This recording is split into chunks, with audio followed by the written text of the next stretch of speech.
आशीष जी यमुनानगर से। श्री हरि गुरुदेव। गुरुदेव आपके चरणों में कोटि कोटि प्रणाम। गुरुदेव श्री जी की कृपा से आपके चरणों का आश्रय मिलना एवं जीवन में अचानक से परिवर्तन आना इस अदम पापी के लिए किसी चमत्कार से कम नहीं है। इस शरीर की माता जी के जाने के बाद लगता था कि जैसे अब कुछ नहीं रहा, बट आपके सानिध्य से सच में आभास हुआ कि अब बहुत कुछ है।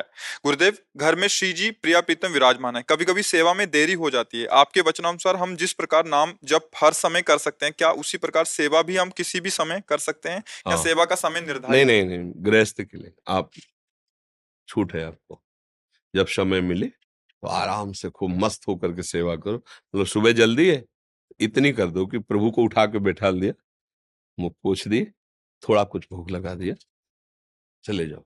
अगर अब शाम के आना है, मान लो काम में व्यस्त हो, शाम फिर आराम से आकर के उनको श्रृंगारित करो, भोग लगाओ, आरती करो, क्योंकि मन अब लगेगा ना। अब सेवा में बैठे हैं, तुम्हें लगेगा कि हमें 8 बजे पहुंचना है या मैं बहुत लेट हो जाऊंगा। अब तो आप का मन वहां पहुंच रहा है, सेवा कहाँ हो रही है।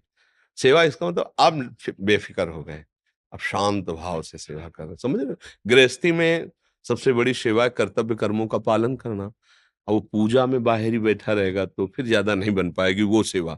वो न बन पाएगी तो कर्तव्यच्युत हो जाएगा, क्योंकि उसे धन चाहिए, उसे व्यवस्था चाहिए। तो थोड़ी भगवत सेवा की और उसको भगवत सेवा मान करके की, और जब उससे छुट्टी मिले फिर ऐसे करें।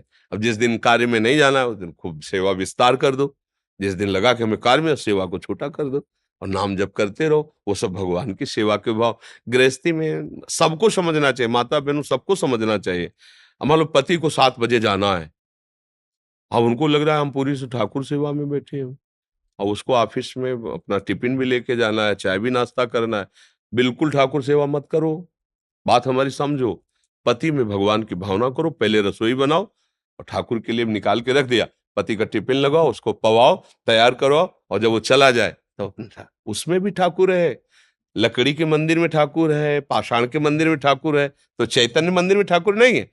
अब पति वहां भूखा रहे, वो जले कि यार ये पूजा में बैठी, चाय के लिए भी नहीं पूछा, तो हमें तो लगता है कि अभी सही समझ नहीं है। 8 पहर सेवा करना है हम लोगों को, क्योंकि हमारे पास दूसरा काम नहीं है। आप लोगों के पास गृहस्थी के बहुत से कार्य हैं। आपको चाहिए ठाकुर सेवा छोटे में निपटाओ, और सबकी सेवा की भावना से जो जो कर्तव्य कर्म है वो श्री जी के लिए ही कर रहे, ऐसी भावना से खूब नाम जप करो। और जब खाली समय हो तो टीवी, पेपर, ताश, इधर उधर के प्रपंच उसमें न लगा के फिर ठाकुर सेवा करो।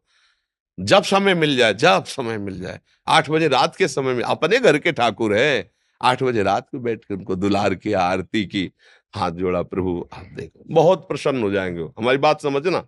छोटा सा बच्चा है, अब वो रो रहा है, वो भूख लगी, बोले रुको पहले ठाकुर सेवा। नहीं, वो ठाकुर है, उसे नहलाओ धुलाओ, उसको थोड़ा भोग लगाओ, पवाओ, बैठो तुम, आओ हमारे पास बैठो, फिर ठाकुर जी प्रसन्न हो जाएंगे। ठाकुर जी समझो हमारी बात।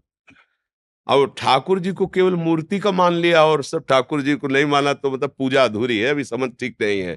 तो इसमें कोई समस्या तो नहीं है, अब है कोई समस्या? हाँ, सच्चे